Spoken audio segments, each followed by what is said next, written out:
Hi everyone! Today we're going to be discussing DNA replication in prokaryotic organisms.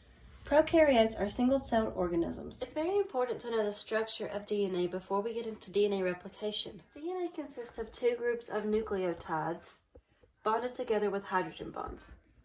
A nucleotide consists of a deoxyribose sugar, a phosphate group, and one of four nitrogenous bases. DNA replication only takes place on certain spots of the double helix strand. These places are called the origin of replication, and this is where the double helix splits. It takes a number of enzymes for DNA replication to occur. The first we're going to discuss is helicase. Helicase is in charge of splitting the double helix. The next enzyme are single-stranded binding proteins. As indicated by their name, these proteins attach to each single strand of DNA. These proteins are responsible for protecting DNA, stabilizing it, and preventing double-stranded DNA called hairpins. DNA gyrase is the next enzyme of interest. Gyrase is responsible for making sure the double-stranded helix outside of what's being replicated does not get supercoiled. I'm going to now demonstrate how each of these DNA strands are synthesized and how one is continuous and one is discontinuous.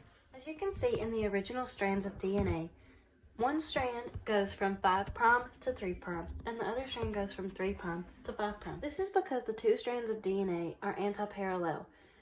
These replicated strands will follow the same rule. Nucleotides for replication can only occur from 5' to 3'.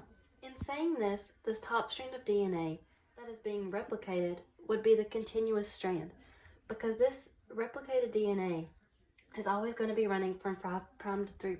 While this bottom strand of DNA, also known as discontinuous, will also be added from 5' to 3', but will only be added in small segments. These segments are called Okazaki segments. The continuous strand is known as the leading strand, while the discontinuous strand is known as the lagging strand. As you can see here, the enzyme primase is used to add primers onto the 5' end of the Okazaki fragments of this lagging strand.